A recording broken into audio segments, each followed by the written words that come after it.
Hello! നമ്മളിന്നൊരു അടിപൊളി അൽഫാമിൻ്റെ recipe ആയിട്ടാണ് കേട്ടോ വന്നിട്ടുള്ളത്. റെസ്റ്റോറൻറ്റിലൊക്കെ കിട്ടുന്ന അതേ ടേസ്റ്റിൽ, അതിനേക്കാളും ടേസ്റ്റ് ചിലപ്പോൾ കൂടെയുള്ളൂ. കാരണം നമ്മൾ ഒറിജിനൽ അറബിക് അൽഫാമിൻ്റെ മസാല വീട്ടിൽ പൊടിച്ചെടുത്തിട്ടാണ് ഈ അൽഫാം ഉണ്ടാക്കുന്നത്. അടിപൊളി ടേസ്റ്റാണ് കേട്ടോ. അതിൻ്റെ കൂടെ തന്നെ ഒരു ബുഹാരി റൈസ് കൂടെ കാണിക്കുന്നുണ്ട്. ബുഹാരി റൈസിൻ്റെ റെസിപ്പി ഞാൻ നേരത്തെ ഇട്ടിട്ടുള്ളതാണ്. ഇതൊരു ഈസി വേർഷൻ. അപ്പോൾ നമുക്ക് റെസിപ്പിയിലേക്ക് പോവാം. ഞാനിവിടെ അറബിക് മസാല ഉണ്ടാക്കാനുള്ള സ്പൈസസ് എല്ലാം എടുത്തിട്ടുണ്ട്. 1 ടീസ്പൂൺ പെരുംജീരകം, അതേ അളവിൽ തന്നെ നല്ല ജീരകം, ചെറിയ ജീരകമാണ്. പിന്നെ 1 ടീസ്പൂൺ കുരുമുളക്, 2 ടേബിൾ സ്പൂൺ മല്ലി, പിന്നെ ഒരു 5 ഉണക്കമുളക് ചേർക്കാം. അതൊരു 5ഓ 6ഓ എണ്ണം എടുക്കാം കേട്ടോ. പിന്നെ ഒരു 8 ഗ്രാമ്പു, 8 ഏലക്ക. എൻ്റെ കയ്യിലുള്ള ഏലക്ക വളരെ ചെറുതാണ്, അതുകൊണ്ടാണ് ഒരു 8 എടുത്തിട്ടുള്ളത്. വലുതാണെങ്കിൽ ഒരു 5-6 എടുത്താൽ മതി. പിന്നെ ഇതുപോലെ തിൻ പീസിലുള്ള ഒരു 5 പട്ടയുടെ കഷ്ണം. പിന്നെ ഇത് നന്നായിട്ടൊന്ന് ഡ്രൈ റോസ്റ്റ് ചെയ്തെടുക്കാം നമുക്ക്. എന്നിട്ട് മിക്സിയുടെ ജാറിലിട്ടിട്ട് പൊടിച്ചെടുക്കുകയാണ് കേട്ടോ ചെയ്യുന്നത്. ഒരു ബ്ലാക്ക് കാർഡമം കൂടി ഒറിജിനൽ റെസിപ്പിയിൽ ചേർക്കുന്നുണ്ട്. പക്ഷെ നമ്മുടെ കയ്യിൽ അത് അവൈലബിൾ അല്ലാത്തതുകൊണ്ടാണ് കേട്ടോ ചേർക്കാത്തത്.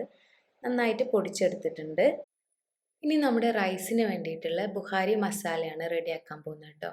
അതിന് വേണ്ടി ഒരു പാനിലേക്ക് ഒരു 4 ചെറിയ ഏലക്ക ഇട്ട് കൊടുക്കാം, 2 ഗ്രാമ്പു ഇട്ട് കൊടുക്കാം, ഒരു ബേ ലീഫും ഒരു ചെറിയ കഷ്ണം പട്ടയും ചേർത്ത് കൊടുക്കാം. പിന്നെ 1 ടീസ്പൂൺ മല്ലിയാണ് ചേർക്കുന്നത്. ഇനി ഇതിലേക്ക് 1/2 ടീസ്പൂൺ നല്ല ജീരകം ചേർത്ത് കൊടുക്കാം. പിന്നെ ഒരു 1/4 ടീസ്പൂൺ കുരുമുളകും കൂടി ചേർക്കാം. ഇതെല്ലാം കൂടി ഇനി നമുക്ക് നന്നായിട്ടൊന്ന് ഡ്രൈ റോസ്റ്റ് ചെയ്തെടുക്കാം. എന്നിട്ട് ഈ മിക്സും നമുക്ക് നന്നായിട്ടൊന്ന് പൊടിച്ചെടുക്കണം കേട്ടോ. ഓരോ അറബിക് റെസിപ്പികൾക്കും ഉണ്ടാക്കുന്ന അറബിക് മസാലയിൽ ചെറിയ ഡിഫറൻസ് ഒക്കെ ഉണ്ടാവും. നമ്മളിപ്പോൾ തലശ്ശേരി ബിരിയാണീൻ്റെ മസാല ആയിരിക്കില്ല മലബാർ ബിരിയാണീൻ്റെ മസാല, ഗരം മസാല ഉണ്ടാക്കുന്നത്. അതുപോലത്തെ ചെറിയ ഡിഫറൻസ് എല്ലാ അറബിക് ഡിഷസിനും ഉണ്ട് കേട്ടോ. പക്ഷെ നമുക്കിപ്പം കബ്സ മസാല വെച്ചിട്ട് തന്നെ മന്തി ഉണ്ടാക്കാം, വലിയ വ്യത്യാസമൊന്നും ഉണ്ടാവില്ല.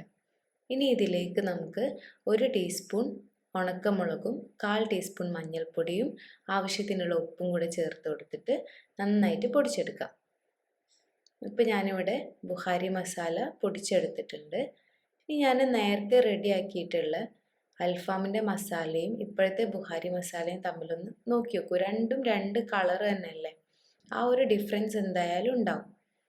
ഇനി നമുക്ക് അൽഫാമിൻ്റെ ഫസ്റ്റ് മാരിനേഷൻ കൊടുക്കാൻ വേണ്ടിയിട്ട് ചിക്കൻ റെഡിയാക്കിയെടുക്കാം. ഇതുപോലെ നന്നായിട്ട് വരഞ്ഞു കൊടുക്കണം. ഇനി ബ്രസ്റ്റ് പീസ് എടുത്തിട്ട് ഇങ്ങനെ നെടുകെ ഒന്ന് കട്ട് ചെയ്ത് കൊടുക്കാം. എന്നിട്ട് ഈ ബോണിൻ്റെ ഈ ജോയിൻറ്റിൽ ഇതുപോലെ കട്ട് ചെയ്ത് കൊടുക്കാം. അപ്പോൾ ഇത് നന്നായിട്ട് വിരിഞ്ഞ് കിട്ടും. ഇനി ഇതുപോലെ സ്ലിറ്റുകൾ കൊടുത്തിട്ട് തിരിച്ചും ഓപ്പോസിറ്റ് സൈഡിൽ നിന്നും സ്ലിറ്റുകൾ കൊടുക്കാം. നമ്മൾ ബ്രസ്റ്റ് പീസ് നന്നായിട്ട് മസാല പിടിക്കാൻ വേണ്ടിയിട്ടാണ് ഇങ്ങനത്തെ ഒരു കട്ടിങ് ചെയ്യുന്നത് കേട്ടോ. ഇങ്ങനെ കട്ട് ചെയ്യാതെ നമ്മൾ മസാല പുരട്ടി കഴിഞ്ഞാൽ ഇതിൻ്റെ ഉള്ളിലേക്കൊന്നും ഒട്ടും മസാല പിടിക്കില്ല നമ്മൾ ഗ്രില്ല് ചെയ്യുന്ന സമയത്ത്. ആദ്യം നെടുകെ ഇതുപോലെ ഒന്ന് കീറി കൊടുക്കാം. എന്നിട്ട് ബോണിൻ്റെ ജോയിൻറ്റിൽ കട്ട് ചെയ്ത് കൊടുക്കാം. എന്നിട്ട് സ്ലിറ്റുകൾ ഇട്ട് കൊടുക്കാം. ഇതുപോലെ ചെയ്തെടുക്കാം. ഇനി ഈ ചിക്കനിലേക്ക് നമുക്ക് ഫസ്റ്റ് മാരിനേഷൻ കൊടുക്കാം. അതിനായിട്ട് 1 ടീസ്പൂൺ ഇഞ്ചി, 1 ടീസ്പൂൺ വെളുത്തുള്ളി, 1 ടീസ്പൂൺ കുരുമുളക്, പിന്നെ ഒരു കളറിന് വേണ്ടിയിട്ട് 1 ടേബിൾ സ്പൂൺ കാശ്മീരി ചില്ലി പൗഡറും ഒരു അരമുറി നാരങ്ങയും കൂടെ ചേർക്കും. ഇനി ഇതിലേക്ക് ഒരു 4 ടേബിൾ സ്പൂൺ തൈരാണ് ചേർത്ത് കൊടുക്കുന്നത്. നല്ല പുളിയുള്ള തൈര് തന്നെയാണ് കേട്ടോ ഇത്. തൈര് ചേർത്തിട്ട് ചിക്കൻ മാരിനേറ്റ് ചെയ്യുമ്പോൾ ചിക്കൻ നല്ല സോഫ്റ്റായിട്ട് കിട്ടും. നമുക്ക് ആവശ്യത്തിന് ഉപ്പ് കൂടെ ചേർത്ത് കൊടുത്തിട്ട് നമ്മുടെ മസാല എല്ലാം കൂടെ നന്നായിട്ടൊന്ന് മിക്സ് ചെയ്തെടുക്കാം. ചിക്കനിലേക്ക് നന്നായിട്ട് തേച്ച് പിടിപ്പിക്കാം. ചിക്കൻ്റെ എല്ലാ സൈഡിലേക്കും എത്തണം, പ്രത്യേകം ശ്രദ്ധിക്കണം കേട്ടോ. ഓരോ സ്ലിറ്റിൻ്റെ ഉള്ളിലും നന്നായിട്ട് എത്തണം. ഇതിനി അരമണിക്കൂർ നമ്മൾ റെസ്റ്റ് ചെയ്യാൻ വെച്ചിട്ടാണ് സെക്കൻഡ് മാരിനേഷൻ ഇതിൻ്റെ മുകളിൽ പുരട്ടി കൊടുക്കുന്നത്. ഇതിവിടെ അരമണിക്കൂർ മാറ്റി വയ്ക്കാം.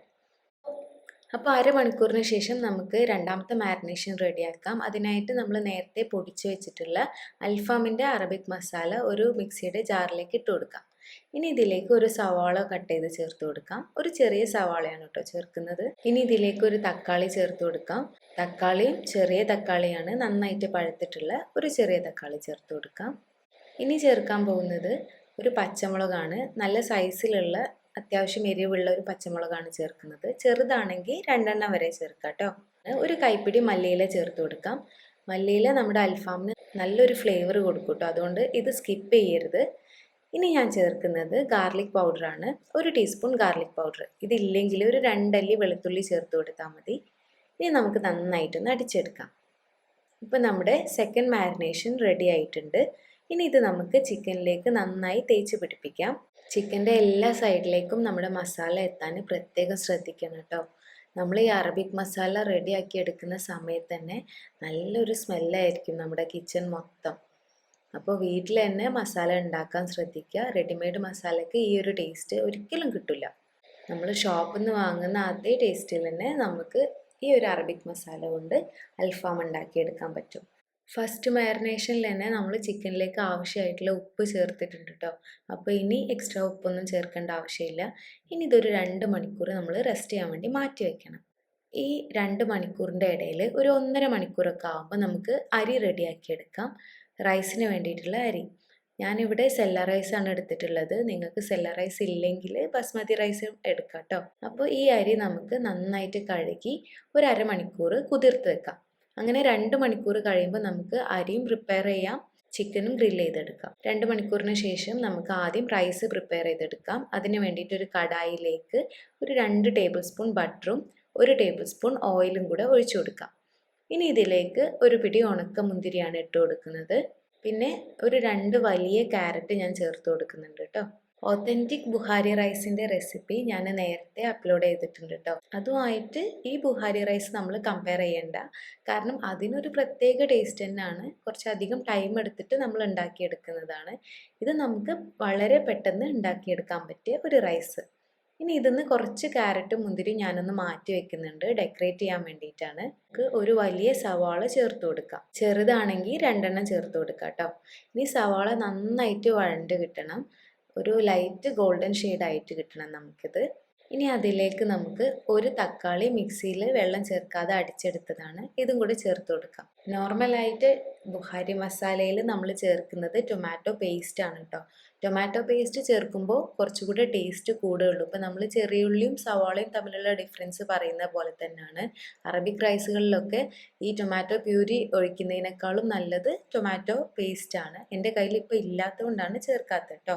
അപ്പോൾ നിങ്ങളുടെ കയ്യിലുണ്ടെങ്കിൽ ടൊമാറ്റോ പേസ്റ്റ് തന്നെ ചേർത്ത് കൊടുക്കാം. ടൊമാറ്റോ പേസ്റ്റ് ആണെങ്കിൽ ഒരു 3 മുതൽ 4 ടേബിൾ സ്പൂൺ വരെ ചേർത്ത് കൊടുക്കാം. ഇനി ഇതിലേക്ക് നമ്മൾ നേരത്തെ പൊടിച്ച് വെച്ചിട്ടുള്ള ബുഹാരി മസാല മൊത്തത്തിൽ ചേർത്ത് കൊടുക്കാം. ഇനി ഇതിലേക്ക് വേവിച്ച് വെച്ച് 1/2 കപ്പ് വെള്ളക്കടലയാണ് ചേർത്ത് കൊടുക്കുന്നത്. വേണമെങ്കിൽ ഇത് സ്കിപ്പ് ചെയ്യാം, പക്ഷേ ബുഹാരി റൈസിൽ എപ്പോഴും ആ ക്യാരറ്റും കടലയും പിന്നെ ഉണക്കമുന്തിരിയും ഒക്കെ ഒന്ന് കഴിക്കാൻ കിട്ടുന്നതാണ് അതിൻ്റെ ഒരു ടേസ്റ്റ്. ഇനി ഇതിലേക്ക് ആവശ്യത്തിന് വെള്ളം ഒഴിച്ചു കൊടുക്കാം. നമ്മൾ എത്രയാണോ റൈസ് എടുക്കുന്നത് അതിൻ്റെ ഇരട്ടി വെള്ളമാണ് കേട്ടോ ചേർക്കേണ്ടത്. 4 കപ്പ് റൈസാണ് ഞാൻ എടുത്തിട്ടുള്ളത്, അപ്പോൾ 8 കപ്പ് വെള്ളം. ഇനി പാകത്തിന് ഉപ്പും കൂടെ ചേർത്ത് കൊടുക്കാം. ഉപ്പ് എപ്പോഴും നമ്മൾ വെള്ളം തിളപ്പിക്കാൻ വെക്കുമ്പോൾ കുറച്ചൊന്ന് മുന്നിട്ട് നിൽക്കണം. എന്നിട്ട് ഇതിലേക്ക് ഇനി ഒരു ഡ്രൈ ലെമൺ ആണ് ചേർക്കാൻ പോകുന്നത്. നമ്മളെല്ലാ മസാലയും ഇട്ട ശേഷം മാത്രം ഡ്രൈ ലെമൺ ചേർത്ത് കൊടുത്താൽ മതി കേട്ടോ. എന്നിട്ട് ഇത് അടച്ച് വെച്ചിട്ട് നന്നായിട്ടൊന്ന് തിളപ്പിച്ചെടുക്കാം. ഇപ്പോൾ നമ്മുടെ വെള്ളം നന്നായിട്ട് തിളച്ച് വന്നിട്ടുണ്ട്. ഇനി ഇതിലേക്ക് നമ്മൾ അരമണിക്കൂർ കുതിർത്ത് വെച്ചിട്ടുള്ള റൈസ് ചേർത്ത് കൊടുക്കാം. അതിൻ്റെ വെള്ളമൊക്കെ ഊറ്റി കളഞ്ഞിട്ട് വേണം കേട്ടോ ചേർത്ത് കൊടുക്കാൻ. എന്നിട്ടിത് മീഡിയം ഫ്ലെയിമിലിട്ടിട്ട് ഒരു 10 മിനിറ്റ് കുക്ക് ചെയ്തെടുക്കാം. 10 മിനിറ്റ് ആകുമ്പോഴത്തേക്കും നമുക്ക് നന്നായിട്ട് റൈസ് റെഡി ആയി കിട്ടും. ഇനി നമുക്ക് നമ്മുടെ ചിക്കൻ ഗ്രില്ല് ചെയ്യാനുള്ള പരിപാടി നോക്കാം.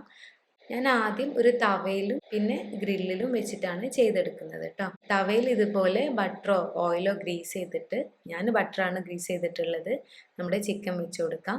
അതുപോലെ തന്നെ ഗ്രില്ല് ചെയ്യാൻ വേണ്ടിയിട്ട് ഞങ്ങളിവിടെ 4 കല്ല് വെച്ചിട്ട് അതിൻ്റെ ഇടയിൽ കുറച്ചധികം കരി വെച്ചിട്ട് നമ്മൾ ഗ്രില്ല് അതിലേക്ക് വെച്ച് കൊടുക്കുകയാണ് ചെയ്തിട്ടുള്ളത്. 2 ബ്രസ്റ്റ് പീസും നമുക്ക് ഗ്രില്ല് ചെയ്തെടുക്കാം. ഇതുപോലെ ഇങ്ങനെ വീശി കൊടുത്തിട്ട് കനൽ എപ്പോഴും കത്തിച്ചുകൊണ്ടിരിക്കണം. എൻ്റെ ബ്രദറാണ്, അവൻ അതിൽ എക്സ്പേർട്ടാണ് കേട്ടോ. അതുപോലെ തന്നെ നമ്മൾ തവയിൽ വെച്ച ചിക്കൻ ഇതുപോലെ നന്നായിട്ട് പ്രസ് ചെയ്ത് കൊടുക്കണം. പ്രത്യേകിച്ച് അത് ലെഗ് പീസ് ആയതുകൊണ്ട് എല്ലാ സൈഡിലേക്കും പെട്ടെന്ന് വെന്ത് കിട്ടാനാണ് ഇങ്ങനെ പ്രസ് ചെയ്യുന്നത്. പിന്നെ ഗ്രില്ല് ചെയ്യാൻ വെച്ച ചിക്കൻ ആണെങ്കിൽ കുറച്ച് വെന്ത് കഴിയുമ്പോൾ അതിലേക്ക് ഓയിലോ ബട്ടറോ ഇതുപോലെ ബ്രഷ് ചെയ്ത് കൊടുക്കുകയും വേണം. ഇപ്പോൾ നമ്മുടെ ചിക്കൻ ഇവിടെ റെഡി ആയിട്ടുണ്ട്. തവയിൽ വെക്കുന്ന ചിക്കന് ആ ഒരു സ്മോക്കി ടേസ്റ്റ് കിട്ടാൻ വേണ്ടിയിട്ട് നമ്മൾ മന്തിയിലൊക്കെ ചെയ്ത പോലെ തന്നെ ഒരു കഷ്ണം കനലിൽ വെച്ചിട്ട് അടച്ച് വെച്ചിട്ടൊന്ന് സ്മോക്ക് ചെയ്തെടുക്കാവുന്നതേ ഉള്ളൂ കേട്ടോ. പക്ഷെ ഞാനിപ്പോൾ ചെയ്യുന്നില്ല. ഇപ്പോൾ നമ്മുടെ ഗ്രിൽഡ് ചിക്കനും റെഡി ആയിട്ടുണ്ട്. ഇനി നമുക്കിത് ടാനുവിന് ടേസ്റ്റ് ചെയ്യാൻ വേണ്ടിയിട്ട് കൊടുക്കാം. ഹലോ ഗൈസ്, നമ്മൾ കഴിക്കാൻ പോകുന്ന ഇത് ഇതുണ്ടാറില്ലല്ലോ റൈസും പിന്നെ ചിക്കനും നമ്മൾ വേഗം കഴിച്ചാലോ. റൈസിന്റെ പേരെന്താ അറിയോ? Bukhari rice. Bukhari rice. Yes. നമ്മൾ ട്രൈ ചെയ്ത് നോക്കിയാലോ.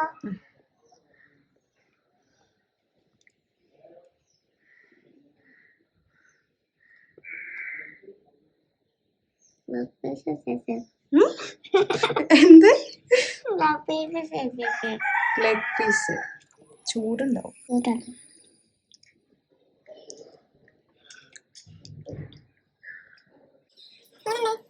സൂപ്പറായിരിക്കുന്നു, അടിപൊളി.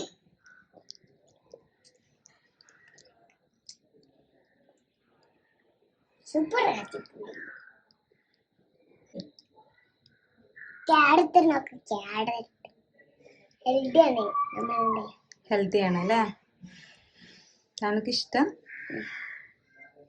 കടല ഉണ്ടല്ലോ, ഇതാ എനിക്കതില്ല.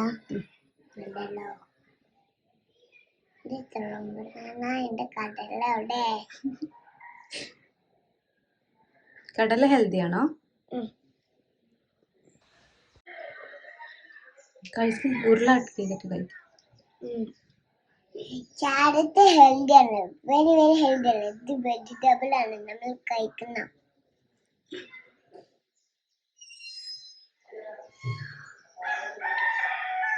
ട്രൈ ചെയ്ത് നോക്ക്. ടേസ്റ്റി? യെസ്.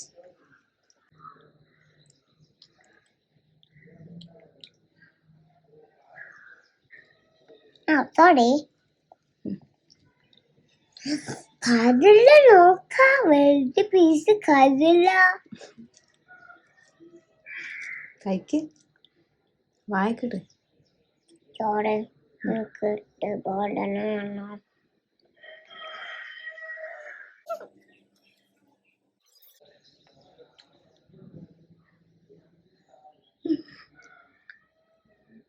Tasty tasty.